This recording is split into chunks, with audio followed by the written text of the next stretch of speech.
Hi, ఎలా ఉన్నారు? ఈరోజు మన రెసిపీ వచ్చేసి రవ్వ కేసరి అండి. మనం దేవుళ్ళకు పెట్టే ప్రసాదాల్లో చాలా ఈజీగా చాలా టేస్టీగా అయ్యే ప్రసాదం ఇది ఒకటి. ఇది ఉండలు లేకుండా ఇలా చాలా పర్ఫెక్ట్గా ఎలా చేసుకోవాలో ఈ వీడియోలో తెలుసుకుందాం.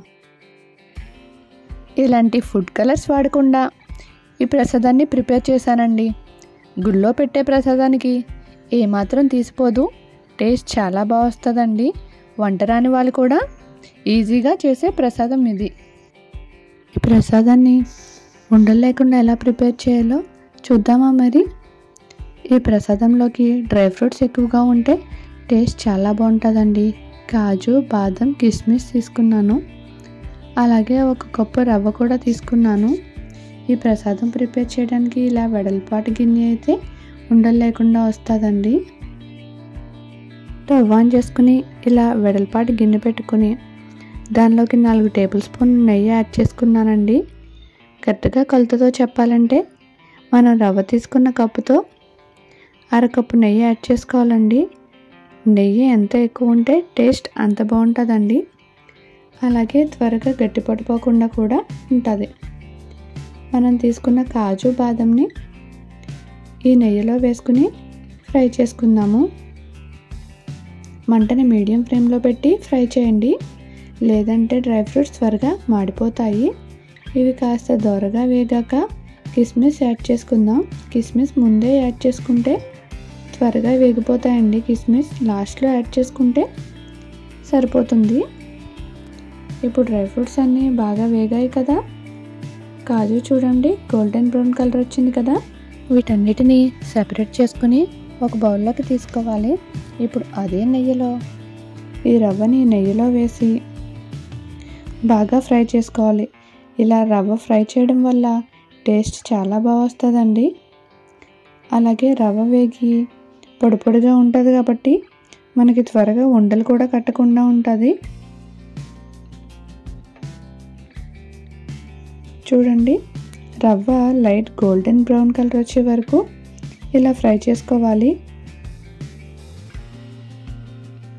మీడియం ఫ్లేమ్లో పెట్టి అటు ఇటు తిప్పుతూ రవ్వని ఫ్రై చేసుకోవాలండి, లేదంటే త్వరగా రవ్వ మాడిపోవచ్చు.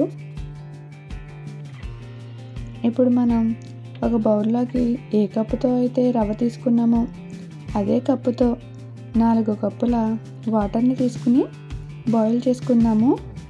ఈ వాటర్ బాగా మరిగే వరకు స్టవ్ ఆన్ చేసుకుని మరగనివ్వాలండి. మనం ఏ కప్పుతో అయితే రవ్వను తీసుకున్నామో ఆ కప్పుతో 1.5 కప్పు పంచదారని తీసుకుని రెడీగా ఉంచుకుందాము. ఈ లోపల వాటర్ బాయిల్ అవుతూ ఉంటుంది. మనకి స్వీట్ మరీ ఎక్కువ కావాలంటే 1 కప్పు రవ్వకి 2 కప్పుల పంచదారని యాడ్ చేసుకోవచ్చండి. నేనైతే 1 కప్పు రవ్వకి 1.5 కప్పు పంచదారని తీసుకుంటున్నాను. ఈ పంచదారకు బదులుగా బెల్లం యాడ్ చేసుకున్న టేస్ట్ చాలా బాగుంటుందండి. బెల్లం అయితే 1 కప్పు రవ్వకి 2 కప్పుల బెల్లాన్ని అయితే తీసుకోవాలి. మనం తీసుకున్న వాటర్ ఇలా మరుగుతూ ఉన్నప్పుడు ఒక చిటికెడు పచ్చకర్పూరాన్ని యాడ్ చేసుకోవాలండి. ఇలా స్వీట్లలో పచ్చకర్పూరం యాడ్ చేయడం వల్ల టేస్ట్ చాలా బాగుంటుంది.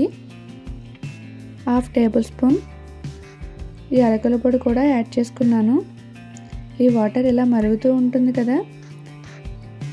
ఈ వాటర్ని స్టవ్ ఆఫ్ చేసుకుని మనం ముందుగా రవ్వ ఫ్రై చేసుకుంటున్నాం కదా, ఆ రవ్వని స్టవ్ ఆన్ చేసుకుని పెట్టుకుని మీడియం ఫ్లేమ్లో ఉంచుకుని మనం హీట్ చేసుకున్న వాటర్ని కొద్ది కొద్దిగా యాడ్ చేస్తూ కలుపుతూ ఉండాలండి. ఇలా కలుపుతూ వాటర్ యాడ్ చేయడం వల్ల రవ్వ ఉండలు కట్టకుండా ఉంటుంది.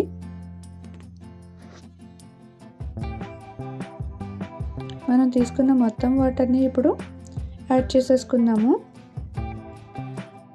ఒక 5 మినిట్స్ రవ్వ ఇలా ఉడికిన తర్వాత మనం తీసుకున్న 1.5 కప్పు పంచదారని కూడా ఈ బౌల్లోకి యాడ్ చేసుకుందాం. పంచదార యాడ్ చేశాక మరింత పలచబడుతుందండి. పంచదార కరిగే వరకు కాసేపు అటు ఇటు కలుపుతూ ఉడకనివ్వాలి. ఇప్పుడు మనం 2 టేబుల్ స్పూన్ నెయ్యిని కూడా యాడ్ చేసుకుందాము. నెయ్యి ఎక్కువ వేసుకోవడం వల్ల టేస్ట్ బాగా వస్తుందండి. ఇష్టం లేని వాళ్ళు స్కిప్ చేయొచ్చు. చూడండి, ఉండలు లేకుండా చాలా పర్ఫెక్ట్గా రెడీ అయింది కదా. స్టవ్ ఆఫ్ చేసుకుని మనం తీసుకున్న డ్రై ఫ్రూట్స్ని ఇప్పుడు యాడ్ చేసుకుందాము. డ్రై ఫ్రూట్స్ ఇలా లాస్ట్లో యాడ్ చేసుకోవడం వల్ల కాజు బాదం కరకలాడుతూ టేస్ట్ మరింత బాగుంటుందండి. అంతేనండి, ఎంతో ఈజీ అయినా ప్రసాదం రెడీ అయింది కదా. నా వీడియో మీకు నచ్చినట్టయితే ఒక చిన్న లైక్ చేయండి.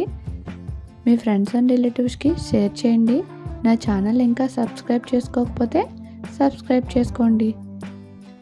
మరిన్ని వీడియోస్ కోసం బెల్ ఐకాన్ క్లిక్ చేయండి. Thank you for watching.